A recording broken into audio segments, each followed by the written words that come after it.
Bueno, bienvenidas y bienvenidos a un capítulo más de Roberto Alejos Podcast. Hoy, entre tocayos, vamos a tener esta charla, este cafecito con Roberto Arzú García Granados. Todo un personaje, Roberto. ¿Ah? Muchas gracias. ¿Sí? No se vale que no nos vean hasta el final, como siempre, porque va a estar muy interesante. Démosle. Muchas tío, gracias. ¿Cómo gracias, estás? Bien, gracias bien, por aceptar la invitación. No, ¿verdad? Es un gusto. Aquí estar no acá podemos con decir vos. que un ex candidato a la presidencia porque no te dejaron. Ni ¿Qué pasó, eso, Roberto? ni a ex candidato llegamos. No, ex candidato ¿verdad? llegaste. ¿Qué pasó ahí, Roberto? ¿Qué es ese Bueno, tema de la pues, campaña anticipada y tanto sí. pleito, tanto lío? Pues bueno, mira, primero otra vez agradecerte la oportunidad de estar acá, felicitarte por tu podcast y, bueno, entrando en materia, mira, es muy claro lo que se dio, ¿verdad? Aquí un sistema cooptado en todas las instituciones del Estado, empezando con el presidente Yamatei, este muchachito y compañía. Ellos tenían un plan y tienen todavía el mismo plan de perpetuarse en el poder, de seguir ellos protegiendo su impunidad y obviamente seguir con los negocios y de esa manera seguir en el poder. Y para eso ellos pues claramente tenían que descabezar a los que no éramos parte de ese sistema, del pacto, ¿verdad vos? Del pacto, exactamente. Y bueno, pues nosotros sí cometimos, creo yo, un error, yo en lo personal, es que hay que reconocer, y me cuesta, pero hay que reconocerlo, que Yamatei es el único presidente que yo he visto en los últimos tiempos que después de que se haga la convocatoria de elecciones, incluso después de las elecciones, ya con presidente electo sigue manteniendo poder. Eso no había sucedido antes y nosotros le apostábamos a que ya media vez venía la convocatoria, ya no iba a poder él descalificar y que la gente iba a empezar a saltar del barco. Pues no fue así, ¿verdad? Y eso pues obviamente menospreciamos el poder que han llegado a tener estos delincuentes en todo sentido. Y bueno, pues obviamente fue ilegal lo nuestro y lo de Telma Cabrera y lo de Pineda y lo de Aldo Dávila y lo de tantos más. Fue ilegal, sin duda alguna, y era simplemente ir limpiando el camino para que llegaran sus candidatos con los que ya tenían un arreglo, léase Suri, Sandra, Conde, ¿verdad? Que eran sus tres opciones de su mano, ¿verdad? Para poder seguir con el sistema corrupto, con los privilegios, monopolios, etcétera. Y entonces, pero bueno, se les complicó, ¿verdad? Se les complicó la cosa y nosotros pues nos hemos mantenido muy constantes en el tema de la lucha contra este sistema corrupto desde hace ya mucho tiempo, evidenciando, denunciando, siendo una oposición muy férrea, peligrosa, pero muy clara, porque sabíamos que podían haber estas consecuencias de no poder correr, pero al final creo que el haber evidenciado, el haber nos enfrentado a estos, valió la pena, porque le abrió los ojos a mucha gente que hoy está clara de lo que está pasando. Bueno, Roberto, la campaña pasada, un cuarto lugar, con una salida ligeramente tarde, poca plata, con un partido hasta cierto punto desprestigiado, fue una buena campaña, creo yo. Bueno, sí, ¿verdad? Sí. Tuvimos la oportunidad en la elección pasada de salir sin dinero, tarde, como decís, pero creo que le llegamos al corazón a mucha gente, ¿verdad? Creo que hay personas que se dieron cuenta nuestra forma de ser muy transparente, muy enérgica. Y bueno, eso pues nos puso y nos posicionó. Para mí, en lo personal, el haber tenido la oportunidad de participar en la campaña, más que participar en ella, fue haber podido ir a recorrer todo el país y ver la realidad de Guatemala, que yo por lo menos no lo había visto. Yo vivía en un mundo cómodo, en un mundo ciego que viven muchas personas y que hoy vemos a esas personas cómo generan opinión sin saber la realidad en la que vivimos. Mucha de la gente que incide en este país, que no tienen idea que de la realidad. No tienen Exactamente. idea. No conocen la pobreza. Y a mí me impactó mucho. Ah. A mí me impactó, aparte que yo venía de un proceso personal, ¿verdad? De mi tema del alcoholismo, ¿verdad? Recuperando mi vida, y entonces una mezcla de un poco de eso, de esa segunda oportunidad que tenés en la vida, de estar vivo, ¿verdad? No digamos, para empezar. Y ya solo con eso es motivo de agradecimiento, pero de eso a poder ir a ver la verdad, el tener la posibilidad de reivindicarte, eso me generó un compromiso muy fuerte, muy grande. Si yo te quiero contar, yo que he impactado, te acordarás, en un medio de comunicación que no lo vamos a mencionar, de las primeras entrevistas hace 4 años. Y ahí muy fuerte, el entrevistador me dijo, ¿por qué vamos a votar por usted si usted es alcohólico? Sí, por eso vota por mí, porque supe luchar contra eso. Así es. Pero ustedes también, y también, ¿verdad? ¿Qué se siente, Roberto? Rico. Pues mira, yo cuando me ofrecen la candidatura y después de la muerte de mi viejo, yo no estaba pensando en política, estaba, como te digo, recuperando mi vida. Y fue simpático porque llega un grupo de personas mayores y me dicen, mira Roberto, pues ahora que murió tu papá, todas las personas que son preparadas, capaces, inteligentes, carismáticas, que debieran de ser presidentes de Guatemala, nadie quiere vos, nadie quiere. Entonces vos te toca, tenés que hacerle ganas vos. Bueno, pues les digo, qué bueno que vienen por descalificación y no por convicción a ofrecerme la candidatura. No, les digo, miren, yo sí algo aprendí, es que la vida, pero también la política, es de momentos y oportunidades. Y yo sí pensaba, les dije, déjenme pensarlo, y trataba de ver por qué tenía la ilusión realmente de participar, porque el peor enemigo del ser humano, pero especialmente de un alcohólico, es el ego.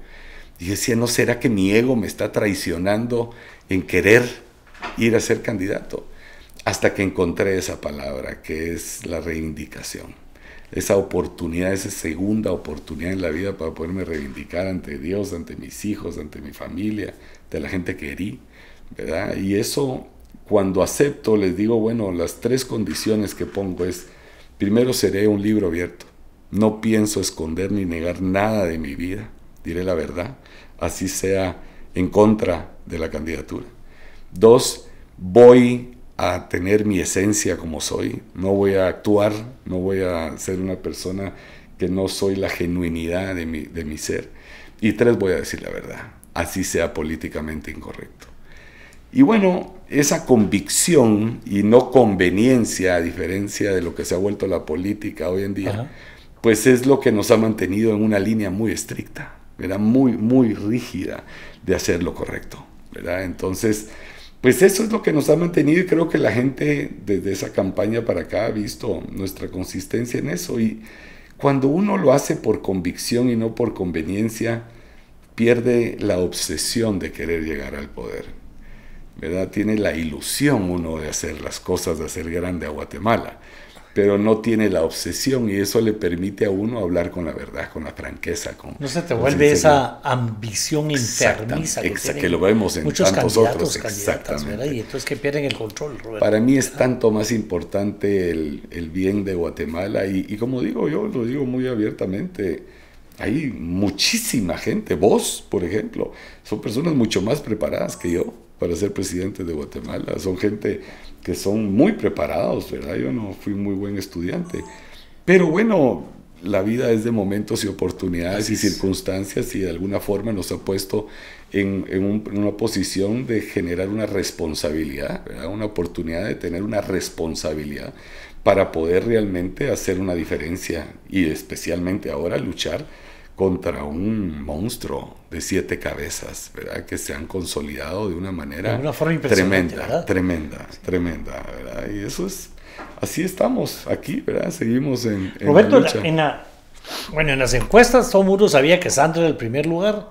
La meta era, yo voy contra Sandra. Así es. ¿Verdad? A veces aparecía Suri, a veces aparecía Esmot, a veces aparecías vos. Anduviste ahí en esos segundos, terceros lugares en todas las encuestas cuando cae la campaña anticipada de Roberto Arzúa no puede ser candidato. Sí. ¿Verdad? Bueno, es cabalmente, o sea, no iban a sacar de la contienda a alguien que no tenía posibilidades. Obviamente era porque teníamos posibilidades de ganarlo. Claro que en política en Guatemala 24 horas son demasiadas, ¿verdad? Aquí pasa cualquier cosa en 5 minutos, ¿verdad? 5 minutos. Y bueno, pues obviamente entendimos nosotros y entendemos el hartazgo de la gente hacia el sistema político, hacia el establishment, hacia el status quo de los políticos en Guatemala. Y entendemos por qué. Y por eso es que nuestra campaña, nosotros decidimos salir con propuestas diferentes, disruptivas, creativas. No podemos pretender que haciendo lo mismo obtendremos resultados diferentes. Y entonces teníamos que salir con cosas que hiciera temblar el tablero y nos posicionara de una manera, siempre siendo responsables con un equipo técnico fantástico, de gente muy preparada, ¿verdad? Y que yo, como le digo, mi ansia es aprender, porque como no soy un tipo muy preparado. Entonces, pero sí, siendo creativos, diferentes, podíamos generar esa oportunidad o ese votante de ese hartazgo viendo algo diferente. Y creo que se logró. Y en ese momento, Telma Cabrera era de por sí la natural, que era la outsider, la disruptiva, ¿verdad? Después nosotros nos posicionamos cuando ella la sacan como esa opción disruptiva, diferente. Y cuando nos sacan, pues después de nosotros, pues Pineda agarra ese voto nuestro. Tema que también lo sacan. Y lo sacan. Y entonces ahí viene la gran historia de la elección, ¿verdad? Bueno, hablemos ahí del tema, porque ahí es lo que nosotros hemos llamado aquí en este podcast el fenómeno semilla. Sí. ¿Qué pasó, Roberto? Bueno, es Semilla muy iba a fácil. Quinto, sexto lugar. Pero no sé es por muy dónde fácil de iba. entenderlo. Yo no sé por qué la gente se vuelve loca. Es que no aparecían las encuestas. Miren, es muy sencillo de entenderlo. Sacan a Telma Cabrera. Ese es un voto de rechazo al sistema. Es un voto anti-establishment, ¿verdad? Y ese voto lo tiene Telma Cabrera, después lo tiene Roberto Arzú, después lo tiene Carlos Pineda. Y después la gente voltea a ver de inmediato a Edmond Mulet, que era el otro outsider, que era el otro que no era tal vez tan disruptivo como los que veníamos, sí, pero no era del pacto de corruptos, no era del sistema, no era Suri, no era Sandra y no era Conde. Y lo que no entendían estos del sistema es que ese votante nunca iba a votar por ellos, siempre iba a buscar otra opción a votar por esta gente. Entonces voltean a ver a Edmond. Creo que Edmond tuvo la elección para ganarla. Creo que la tuvo en sus manos las últimas 2 semanas. Yo tengo muy buena relación con él, le tengo mucho cariño y mucho respeto. Creo que cometieron errores en su campaña en las últimas 2 semanas. Y bueno, después la gente voltea a ver. Creo que Villacorta se comete algunos errores también, pero creo que Areva lo aprovecha y lo ataca en un lugar duro a él, que era con la gente que tenía Exune y etcétera. Y entonces la gente sigue volteando a ver y después aparece un Arévalo que viene en los últimos 5, 6 días antes de la elección con una campaña muy inteligente, muy interesante, llamando a una cruzada de jóvenes, ¿verdad?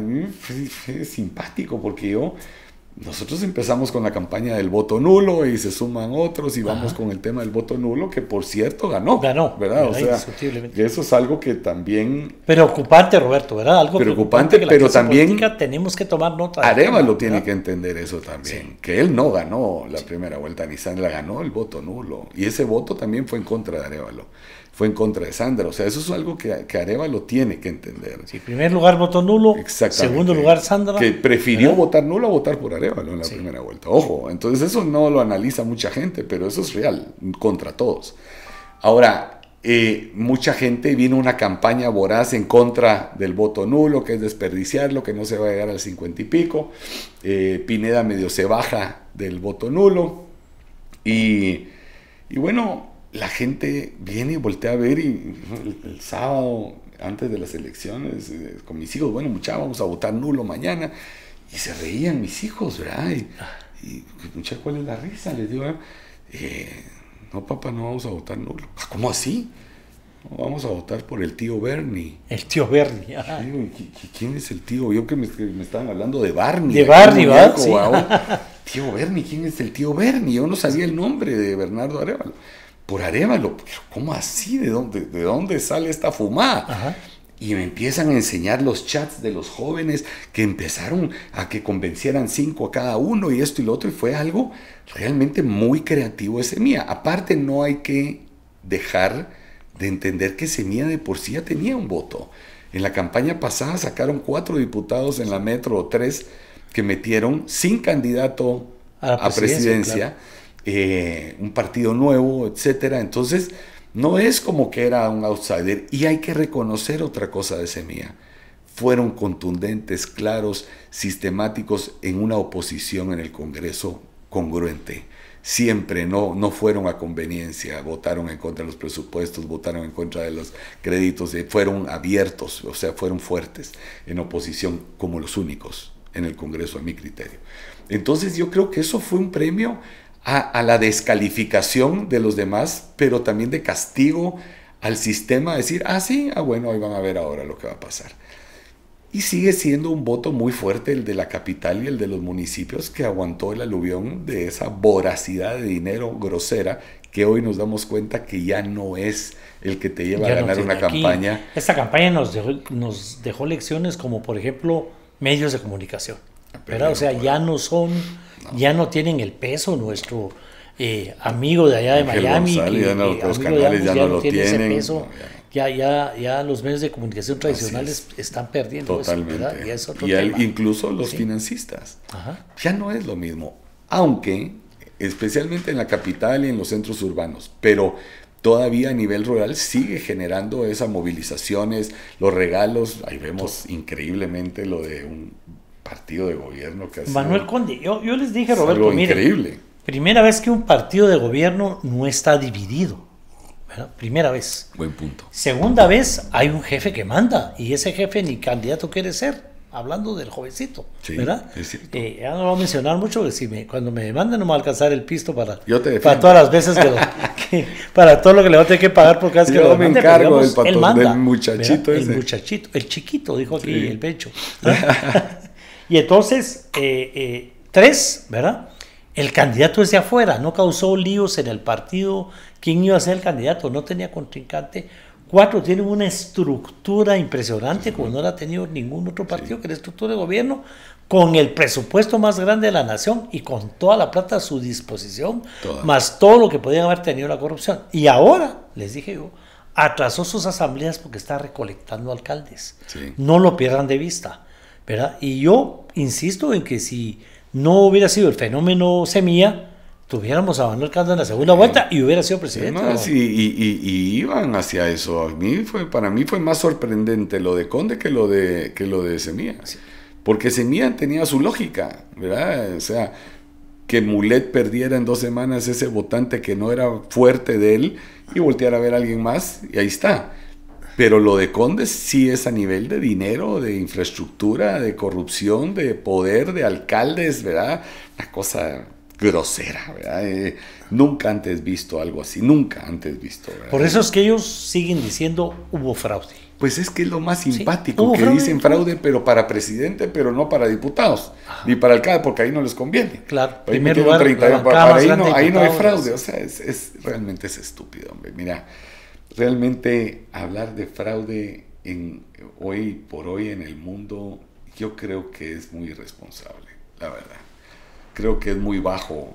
Es primero insultar a más de 100,000 voluntarios que custodiaron el voto, que es insultar a sus mismos fiscales de mesa. Claro. O sea, los partidos estos que gritan fraude son los que tenían fiscales en todas las mesas. Son los únicos. Y sus fiscales firmaron las actas diciendo quién ganó. O sea, es insultarlos a ellos mismos. Tercero, o sea, sí va a haber fraude para presidente, pero no para diputados. O sea, miren, vimos ahorita lo de Argentina, por ejemplo. Y a mí me impactó mucho impresionante. el discurso de Massa, ¿sí? Pero el discurso de Massa, que no comparto con él y lo que ha hecho el kirchnerismo, ¿ya? Es algo tremendo y terrible, ¿verdad? Como tienen Argentina, pero ni habían presentado los resultados oficiales y Massa sale a conceder la victoria y a aceptarla y a pedir la unión para que se genere y se acabó cualquier polémica que hubiera podido existir. Lo vimos en Perú, donde Fujimori perdió por puntitos. Y siendo del poder, o sea, siendo el candidato de gobierno. Aquí Sandra Torres al día de hoy no ha reconocido la derrota. Y ojo, no fueron 50,000 votos de diferencia, fue una paliza en la segunda vuelta. Y en la primera hubo más diferencia entre Arévalo y Conde, 200,000 votos, que lo que hubo entre Massa y Milei en la segunda vuelta en Argentina. O sea, si fueran 1,500 votos de diferencia, te digo yo, sí, creo que te acordás en la elección donde Sandra, donde pierde Valdizón por 3,000 votos, no entra a la segunda vuelta. Para poder pasar a Sandra la segunda vuelta. El mismo y Valdizón reconoció el voto y la derrota. Aquí fueron 200,000 votos. ¿De dónde te robas 200,000 votos, hombre? Sí. No, yo insisto en decir, no se vale que digamos que las juntas electorales, las mesas receptoras de voto, los fiscales de los partidos políticos, o sea, es demasiada gente la que estaba involucrada, que ha participado en otras campañas. Aparte, en serio, no se vale que digamos que hubo fraude ahí. Vienen diciendo de todo y no han podido sacar una prueba. Lo que les queda es, y nunca se ha sacado pruebas, es ese tema de decir, está en el sistema informático, está en el TREP. Y aparte eso, mira, yo si hubiera sido Arévalo, si yo hubiera estado en la posición de Arévalo, que son las cosas que yo creo que tal vez comete ciertos errores él, pero como digo, cada quien maneja sus formas. Si a mí yo gano y entro a la segunda vuelta y acusan de un fraude, yo lo primero que hubiera hecho es, yo quiero que cuenten los votos, uno por uno. Que venga la comunidad internacional, la prensa, la sociedad civil y que todos estén presentes, pero quiero que cuenten voto por voto. Ahí los mata. Ahí se hubiera acabado todo tipo de discusión, uno. Y dos, si me dicen y cuestionan que el partido político es ilegal, yo quiero que investiguen. Y quiero que lo investiguen en ese momento. Entonces decís vos, a pesar de que sabes por dónde van, les quitar las herramientas como estrategia de ataque. Pero creo que ahí es donde ellos generan, y obviamente hoy vemos que este sistema corrupto muy hábilmente se ha dedicado a querer manejar que esto es un tema ideológico, cuando no lo es. Aquí no tiene nada que ver la ideología. Yo en alguna columna escribí y le digo, miren, esto Telma Cabrera, ideológico en el otro extremo, sí, probablemente URNG, WINAC, todos los que ya están ya desapareciendo. Ni eso, fíjate que ya ni esas cosas, sí. O sea, ya son temas que de verdad, a mi criterio, ya son retrógrados. Estar hablando de comunismos a estas alturas de nuestra vida. Digo, el comunismo se murió, lo que pasa es que el anticomunismo está vivo. Roberto, sí, pero no es el anticomunismo, es esa derecha recalcitrante que quiere seguir con privilegios, monopolios, que se sienten cómodos en un sistema corrupto. Yo se lo dije a todos mis amigos que están en el CACIF y todos les dije, están limando la estaca donde se van a sentar. ¿Por qué? Porque ustedes son los únicos que tienen el poder real para poder combatir un sistema corrupto de la manera y ser una oposición de verdad como lo fueron contra Vinicio Cerezo en su momento, en aquella época que te acordarás. Pero en su comodidad, ustedes se han vuelto cómplices del sistema, porque ustedes están cómodos de la manera, porque obviamente entran 22,000 millones de dólares de remesas al año y entonces ustedes venden más sus productos, pero ustedes no miran el costo social que ha representado cada dólar que entra aquí, esa división familiar, esa tristeza, ese resentimiento que genera por falta de oportunidad por culpa de la corrupción. Entonces, si analizamos todos esos temas, es donde hoy vemos que los resultados tienen lógica, pero no es ideológico. Esto es de corrupción. ¿Qué es, Roberto? Miedo. Es de corrupción, Roberto. Es miedo. Es miedo, claro, pero es pura corrupción. O sea, aquí tenemos que entender que la única forma que tenemos para salir adelante no es vía que si el socialismo, que yo no veo a un Semilla que sea un partido o un Arévalo con temas radicales, ideológicos, no lo veo. No lo conozco, nunca le he hablado en mi vida. Pero no lo veo así. O sea, lo diría, pero no lo veo. Es más, yo no veo a un Maduro y a un Chávez y a un Ortega que sean comunistas. Yo los veo que son unos perfectos hijos de su madre, corruptos, populistas, delincuentes. Esos son. Y pongo el ejemplo en Guatemala. ¿Qué gobierno tenemos acá? El más corrupto de la historia, el más nefasto, es de derecha. Si queremos poner ideológicos, es de un sistemas que han aprendido en esta transición de democracia en los países de América Latina en especial. Se ha ido consolidando los sistemas corruptos. Y ellos son los que manejan el tema ideológico para que vos tengas que escoger, no, yo prefiero un corrupto que a un comunista. Vos. Sí. Y uno escucha... Dijo, tuve que votar por Sandra. Yo llorando, jamás creí en mi vida que iba a votar por Sandra para que no lleguen los comunistas esos. Eso es algo increíble. Y gente pensante, gente inteligente, gente que uno conoce bien. Y yo les digo, mucha, hace 4 años ustedes decían que Sandra era Satanás. Satanás, claro. O sea, ¿cómo pueden ahora estarme diciendo, o sea, de verdad, ¿dónde está su corazón? ¿Dónde está su empatía? ¿Dónde está? Pero es que Semilla es igual de corrupto. Pues no ha gobernado, mucha. ¿Cómo le pueden decir corrupto? Es que porque tiene firmas falsas el partido.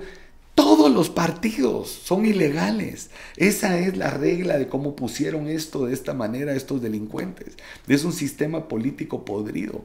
Pero todos están, porque solo persiguen a Semilla.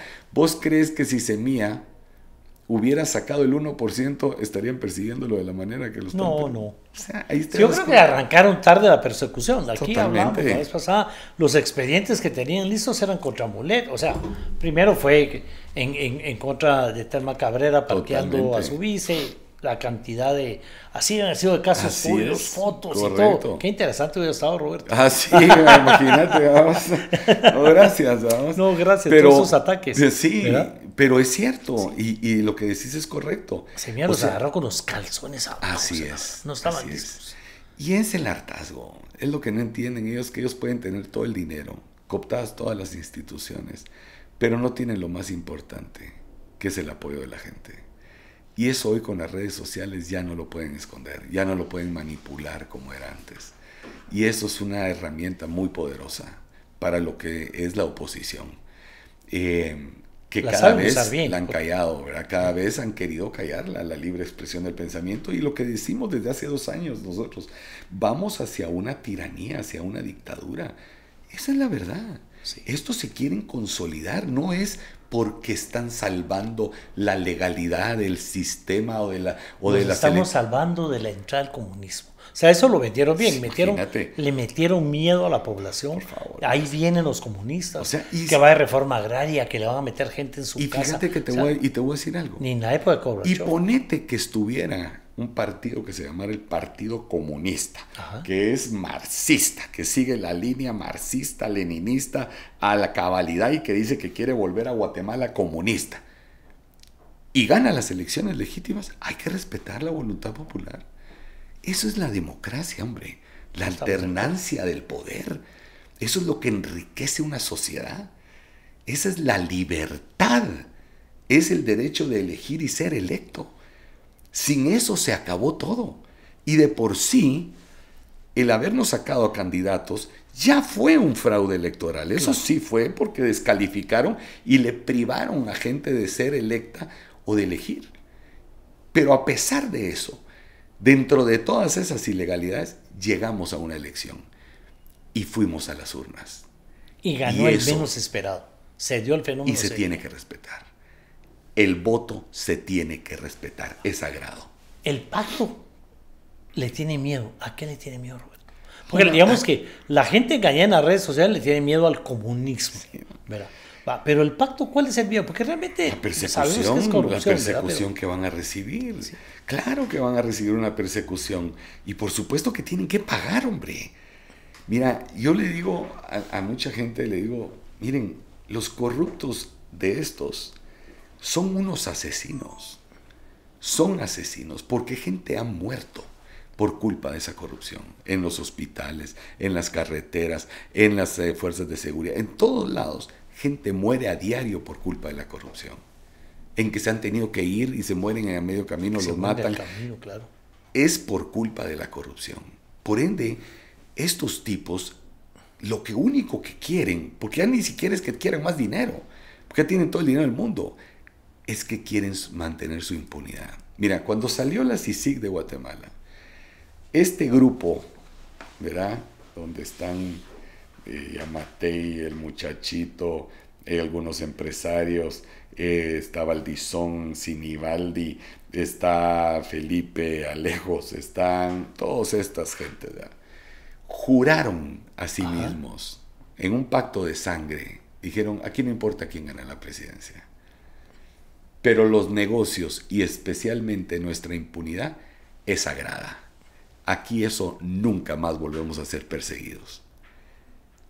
Imagínate ahorita que en un parpadear de ojos tienen ahora aquí de vuelta, no sé si a la CICIG o a la CISOG, o viene realmente una persecución directa, porque a mí me dicen que la CICIG, que sí, ahí eso lo podemos hablar si quieres en un rato, pero realmente hoy el ataque de pánico, y por eso son peligrosísimos, es que hoy ven que su impunidad se les fue, su protección, y entonces ahora se miran o prófugos, o extraditados, o en el bote. Imagínate, con todo ese dinero que se han robado. Entonces se vuelven peligrosos porque eso los hace estar listos para llegar hasta las últimas consecuencias.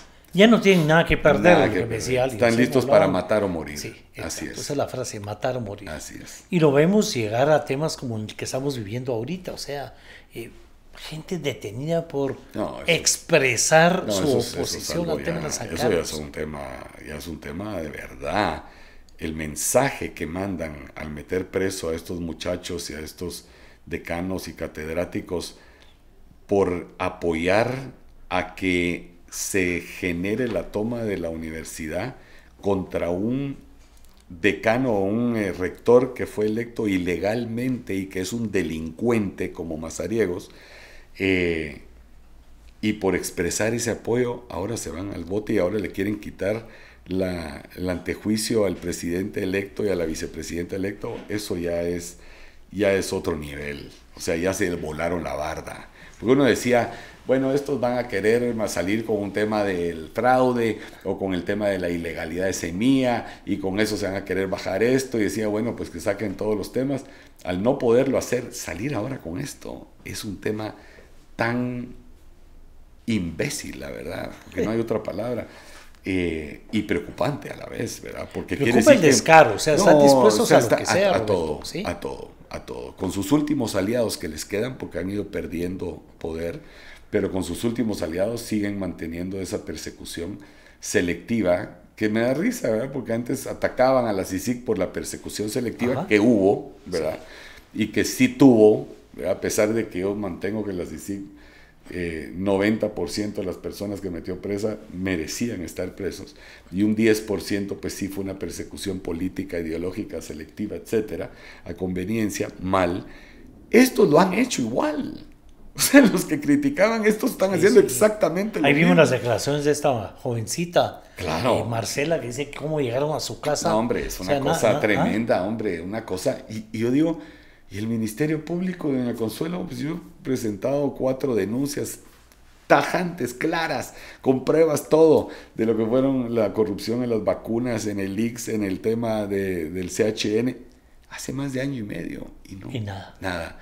Pero a esta patoja la van a traer como que si fuera una criminal.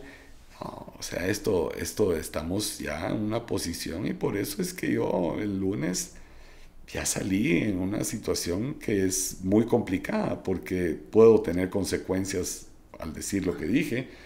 Y repitámoslo aquí, Roberto, a ver. Bueno, yo lo que digo es que si el 14 a las 14 no toma posesión todos los candidatos que fueron electos a sus puestos, le hace diputados, alcaldes y presidente y vicepresidente, yo voy a llamar a una rebelión, a una revolución en Guatemala contra un gobierno de facto, porque cualquier otro gobernante que entre, si no toma posesión las autoridades electas, es un golpe de Estado. No hay otra forma de cómo verlo. No hay otra palabra que se pueda. Se rompe el orden constitucional.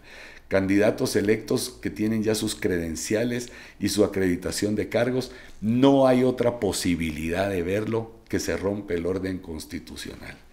Y eso es un golpe de Estado. Por ende, yo sí llamaría, y tristemente ya no es a nivel de manifestaciones, porque tenemos que recuperar y defender la democracia y la libertad con la vida si es necesario. Ya tiene que ser a otro nivel. A otro nivel. Sí. Y Roberto, vos tenés mucho más experiencia que yo, pero vos sos parte de las personas que han luchado por la democracia en Guatemala, que han visto lo que se ha sufrido, la sangre que ha corrido para llegar a tener una libertad, una democracia consolidada, para que un grupo de tiranos corruptos, porque esos son, y delincuentes, quieran perpetuarse en el poder en una dictadura para mantener su impunidad y mantener la corrupción a costas de acabar la democracia y la libertad en Guatemala. Estamos listos para perderla contra estos. No tenemos nada que envidiarle ni a Nicaragua, ni a Venezuela, nada. ni a Cuba. O sea, ya los periodistas están fuera en el exilio. Totalmente. Ya los opositores políticamente también están tienen fuera. Tienen cooptado todas las exilio, instituciones, todo el tema, cooptadas. claro, y vienen con todo, Sí. porque estos, como decimos, van a matar o morir, y le apuestan algo, que es, eso sí es difícil, y es complicado, que es a la apatía de las personas, a que la gente no va a salir a la calle. Sí, yo también creo que le están apostando a y eso. fíjate que te voy a decir algo que va a pasar en Guatemala. Y esto es donde va a detonar esto. Y espero estar equivocado. Aquí es, no se vale que se pierda lo que va a decir Roberto ahorita. A ver. Mira, hoy las redes sociales, así como sirven a favor, sirven en contra. Porque la gente puede protestar desde las redes sociales. Entonces ya no tiene que ir al parque, ¿verdad? Entonces se vuelve así positivo, a favor y en contra a la vez. Y estos son tan cínicos y tan vivos que lo saben. Entonces le apuestan a que la gente no va a salir por dos razones. Uno, porque protesta en las redes, y dos, porque recibe sus remesas. Entonces la gente dice, pues sí, no tengo oportunidad, triste que se tuvo que ir mi marido, pero al final aquí estoy comiendo. ¿Verdad? Los empresarios están cómodos en su posición porque ellos siguen con sus privilegios, sus monopolios, algunos, ¿verdad? Monopolios, abusos que tienen bancarios, el tema de los medicamentos, el tema de algunos productos como el azúcar, ¿verdad? Ahí están. Pero ¿qué va a pasar? La comunidad internacional ya no va a jugar con Guatemala, ya no va a ser a nivel de visas, porque saben que aparte les vale, se enorgullecen, se ponen una medalla si les quitan la visa. Ellos ya vienen con otro nivel de sanciones. Y una de las sanciones que vienen para Guatemala, y que es algo que a mí sí me preocupa, y por eso es que yo lucho desde ahorita previendo lo que viene, es que van a poner la sanción que no puedan existir transacciones financieras entre Guatemala y Estados Unidos. Léase, no van a haber remesas. Entonces usted, papá, mamá, comerciante, dueño de abarroterías, entiendan que no va a haber dinero. Y no va a haber dinero porque no es una sanción contra ustedes, es una sanción contra el sistema corrupto para obligarnos a los guatemaltecos a retomar el camino de la democracia y de la institucionalidad. Y es correcta.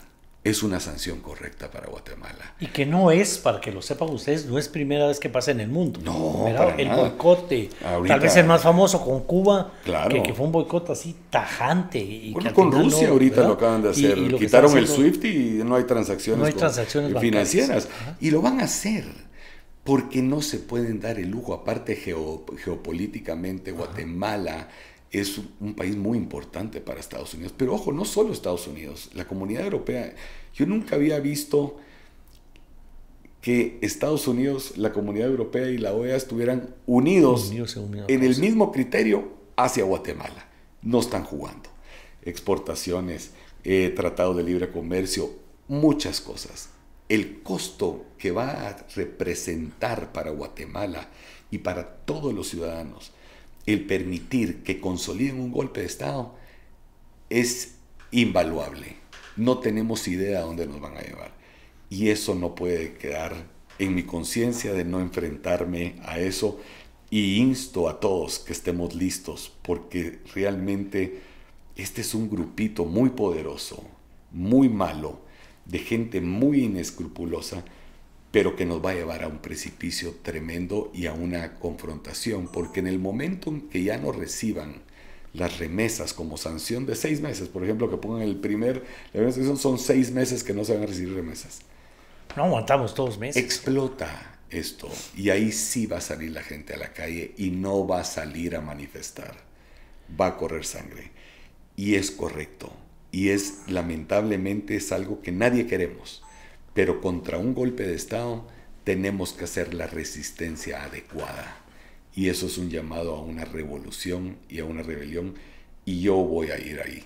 Yo voy a estar del lado de la gente. Yo no voy a estar del lado sentado viendo desde el graderío cómo acaban el país. No lo voy a permitir. Yo no puedo ser parte de eso. Bueno, hoy sí, ¿verdad? Ya, porque, digamos, nos atrevemos a decir qué va a pasar, qué no va a pasar. Pero hoy sí ya estamos viendo cerca cómo la comunidad internacional ve eso va a pasar. Esa anarquía. O sea, el que no crea que eso va a pasar, se va a sorprender. La primer sanción grosera contra Guatemala, pero grosera en el sentido de lo duro, y que yo apoyo, es para que tiemble esto de verdad, es que se quite las relaciones financieras por un tiempo entre Guatemala y Estados Unidos. Eso lo que va a hacer es que realmente entendamos hacia dónde nos están llevando estos. Ojalá que no puedan consolidar el golpe estos criminales. Y ojalá tengamos la fuerza y la conciencia, y esto es un llamado a las personas del MP, a magistrados de la Corte Suprema de Justicia, de la CC, a diputados. No sean parte de esto que viene. No sean gente tan mala de que la gente pueda llegar a pagar sanciones de esta naturaleza por ustedes ser parte y cómplices de un sistema corrupto. Miren, en una democracia, si algo se demostró, es que sí se puede ser oposición, que hay consecuencias, sí, puede haber persecuciones, puede haber una serie de tiranías, sí. Pero yo fui oposición 4 años contra este régimen, y a mí me amenazaron 50 veces, y me trataron de comprar también. Pero nos mantuvimos y evidenciamos y fuimos claros, contundentes, valientes y fuimos una oposición. Si Arévalo llega a ser presidente, que debe de serlo, y empieza a hacer las cosas mal, seremos igual de oposición. Y no solo yo, todos. Porque esto no es que solo yo me he enfrentado a este sistema, ustedes, todos la mayoría nos hemos enfrentado. Lo que nos falta es dar el último paso, que no queremos darlo porque queremos todavía creer que no van a lograrlo. Que no van a llegar a ese extremo. No van a lograrlo. Porque no lo van a lograr. Pero si pensamos en mal, acertarás, porque sabemos que estos ya no tienen nada que perder. Y van a hacer la barrabasa. Yo sí creo que la van a hacer. Y entonces tenemos que estar listos, porque no nos va a quedar otra. Bueno, aquí, Roberto, nos ha costado que la gente entienda, y no te voy a dar nombres, pero amigos en común, que me dicen, pero ¿por qué sigue defendiendo a Semilla? ¿Por qué sigue defendiendo a los izquierdistas? Bueno, lo que menos tiene Roberto es de izquierdista, no, pues, para que hablemos del tema. Sí, no es el primero. No, yo no creo en las ideologías, ya como te digo, el otro día vi un video de Bukele que decía lo mismo. Yo no creo en las ideologías, yo creo en la gente buena y mala. Yo creo que hay que ser pragmáticos, claros, en que aquí el enemigo se llama la corrupción, el populismo. Eso es el enemigo, no es las ideologías. Pero si a mí me quieren enmarcar, pues yo soy una persona que cree en el libre mercado, en la propiedad privada, en el libre comercio, en la competencia, en no a los monopolios. Pero tengo mucha conciencia social. Ha creado en mí todo esto que ha pasado, mucha responsabilidad social que necesitamos tener, que por culpa de estos gobiernos corruptos que hemos tenido, el divisionismo, la desigualdad que existe nos tiene que generar una responsabilidad social, conciencia social. Y eso no es izquierdista, eso no es ser comunista, eso es simplemente tener empatía por la gente que hoy está pasando penas tremendas y que nos va a tomar un tiempo llegar a tener esa estabilidad de oportunidades para todos, pero en el ínterin tenemos que tener esa conciencia y esa responsabilidad. Miren, yo no veo, a mí me da mucho más miedo y me preocupa mucho más que se consolide un tirano y una dictadura de un sistema, de un conglomerado, porque tienen cooptado todo, como a que llegue Semilla al poder. Como digo, yo no los conozco, pero a mí no me dan miedo que vayamos a caer en comunismo. O sea, eso es ridículo, hombre. Eso es totalmente estúpido. No tiene ni los votos suficientes. Aparte aquí estamos, y aparte aquí estamos para defendernos de algo así. No lo permitiríamos tampoco. Ahora, Roberto, no defendimos los acuerdos de paz que tanto costaron. Sí. Bueno, ahí está la firma de tu señor padre, Sí. y en la moneda de Aquetzal que dará de por vida. No lo supimos defender. No supimos defender. Debimos haber defendido la CICIG, por ejemplo. Bueno, antes solo te voy a hablar de los Sí. acuerdos de paz. Y esto es muy interesante y es muy importante. Los acuerdos de paz en su momento fueron correctos, sin duda alguna. Terminar 36 años de conflicto armado, más de 200,000 personas muertas, tanta sangre que corrió, había que hacerlo, pero especialmente porque la guerra ya no era a nivel de armas en ese momento, era a nivel de sanciones internacionales, que no teníamos apertura al mundo porque seguíamos en un conflicto armado. Todavía estamos condenados por muchos países, incluyendo los gringos, Bueno, como violadores a los derechos humanos. Imagínate esas consecuencias. Bueno, ahora, eso fue hace 25 años. Sí. Y las circunstancias en un país como Guatemala han ido cambiando y hay que ir amoldándonos hacia esas cosas. No quiere decir que los acuerdos esos ya se acabaron y esos eran. Hay que ir haciendo nuevos acuerdos para mantener una paz firme y duradera. Para satisfacer esas necesidades que no fueron satisfechas. Y especialmente, pero se nos fue la oportunidad por no saberlos defender. Exactamente, eso es uno. Y con el tema de la CICIG, mira, yo fui de las personas que luché para que la CICIG se fuera, ¿verdad? Especialmente cuando mi padre murió, pues yo tomé un poco esa bandera, pues a nivel de la familia, de luchar contra la CICIG. Pero si yo hubiera sabido de que el que saliera la CICIG, a pesar de esas persecuciones selectivas, errores y cosas ilegales que cometieron, a pesar de que en un 90% hicieron las cosas bien y que bajó la corrupción sin duda alguna, estando ellos, se iba a venir esta desbandada de corrupción nunca antes vista, yo no hubiera luchado para que se fuera la CICIG de Guatemala. Yo hoy estoy arrepentido de que no esté la CICIG en Guatemala, porque no estaríamos ante una situación como está. Yo sé que esto le choca a mucha gente, porque hay gente que sí sufrió una persecución ilegal, injusta, de parte de la CICIG, cuando Tel Maldana y Velázquez se ponen a jugar a política y ella quiere ser candidata y empieza a querer descalificar y hacer una serie de cosas. Yo sé que le choca y hay gente que fue víctima y me solidarizo con ellos y lo entiendo. Mi padre fue perseguido por la CICIG de una manera absurda. Pero si hacemos el balance en donde estamos hoy, a donde estábamos antes, no hay comparación. Yo lo comparo como el alcoholismo. Ajá. Cuando un alcohólico recae, no recae con un vinito, ¿verdad? Sino que agarra una parranda que no te quiero ni contar.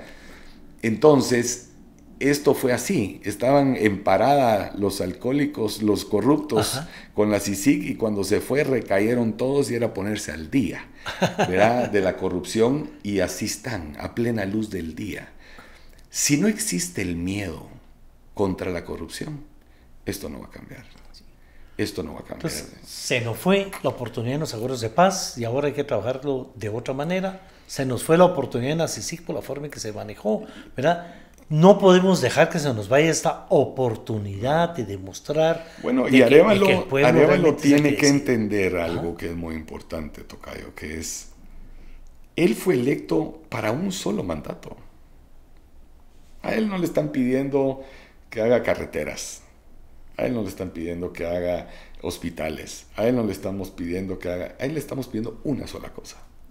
Que acabe el sistema corrupto. que acabe con la corrupción. Ese es el único mandato que recibió. El voto de rechazo al sistema corrupto que le diéramos es ir contra la corrupción. Es lo único. Claro, que al acabar la corrupción van a haber carreteras, van a haber hospitales, va a haber prosperidad, etcétera. Pero es lo único. Él en lo único que se tiene que enfocar es en eso. Y si él no entiende que para hacer eso va a necesitar del pueblo, pero va a tener que entrar con los tacos por delante, no a negociar, ni a buscar consensos, ni diálogos, eso ya no existe. Aquí o entras con todo contra este sistema o te van a hincar en 5 minutos. Y yo no estoy convencido de que él vaya o la tenga clara de que tiene que entrar con los tacos por delante. Y que sepa que no está solo. Que habemos muchos que estamos listos a hacer lo que sea para acabar este sistema corrupto. Entonces yo creo que él tiene que entender eso. Él tiene su forma, sin duda. Yo no soy así, yo soy tal vez una persona más impulsiva y más de frente, ¿verdad? Y probablemente la de él es la correcta y la mía es la incorrecta, pero el fin común tiene que ser que el pueblo lo eligió a él para una sola cosa: acabar el sistema corrupto. Punto. Y si eso no lo hace, pues va a tener un desgaste. Se han creado grandes expectativas alrededor de Semilla, alrededor de Bernardo. De ese tema. Yo estoy de acuerdo en eso. O sea, el combate a la corrupción es importantísimo. Lo estamos viendo en esta judicialización de la política, pero la peor fue politizamos la justicia. El sistema de justicia de verdad es un asco. Es una vergüenza, es algo increíble. Tremendo. Mira cómo eligen ahorita los magistrados. Y obligados, es una cosa, es algo tremendo. De la lista que ya había, con el perdón de la gente que conozco ahí, pero así es, totalmente. Y mira, al final, repito, es un tema que tenemos que tener muy claros todos. Yo sé que ahorita vienen las campanas de Navidad y el ponche y el tamalito. Ojalá que eso no nos baje, ¿verdad? Como ojalá suceder, que no, ¿verdad? Ojalá que porque, no, porque si no, en lo que parpadeemos, estos dan el sablazo y no nos vamos a dar ni cuenta por dónde vino. Roberto, la pregunta que no se vale que no te la haga: ¿vas a seguir de candidato? Pues mira, y te lo vuelvo a repetir, yo no tengo la obsesión de ser presidente, y para eso faltan 4 años, y como te digo, primero tenemos que salvar la democracia. Si no, olvidémonos de cualquier tipo de candidaturas. Ahorita tenemos que hacer que prevalezca el voto y la voz. Y las circunstancias se van a ir dando. En política 24 horas son demasiadas. No tengo la obsesión, tengo la ilusión de hacer grande a Guatemala, y si eso es siendo y participando como candidato o no, bueno, no importa. Yo creo que seguiré haciendo. Que hoy has dado un paso enorme para hacerte grande voz con lo que estás haciendo el día de hoy, porque ese llamado a la población de decirles lo que viene son sanciones fuertes de la comunidad internacional. Totalmente. Le van a entrar las sanciones financieras, como así en otras partes del mundo. Eso significa que usted no tenga sus remesas familiares, que no aguante ni un mes ni 2 meses sin comer. Y que la señora del mercado, el dueño de la tiendita, el de la barrotería, el del comedor, ya no va a tener la gente el consumo, porque la remesa, el 99% va al consumo. Va al consumo. Y entonces ya van a tener que cerrar sus negocios, y eso viene. O sea, y lo han dicho, aparte, que vienen sanciones tremendas. Eso lo han mencionado todos, la comunidad internacional. No es una graciosa ocurrencia mía, eso es una realidad. Claro. Entonces yo solo estoy afirmando lo que viene, y si no estamos listos para defender esto, eso va a ser algo que va a ser tremendo. Nos va a retroceder terriblemente. No, olvídate. Y no nos va a traer una crisis económica horrible. Terrible, si eso se da. Terrible. Y un estallido realmente de un enfrentamiento nuevo. Que nadie quiere llegar a eso. Nadie queremos. Pero nos están llevando a algo así. Roberto, gracias por venir a este cafecito, a esta charla. Gracias. ¿Verdad? De verdad no se vale que no se suscriba para que le sigan llegando las noticias de todo lo demás. ¿Verdad? Y ojalá nos haya visto hasta el final. Y ojo, porque miren este resumen que Roberto nos hace, pero sobre todo la advertencia que nos está haciendo, ¿verdad? Gracias por todo. Nos vemos en el próximo capítulo. Gracias.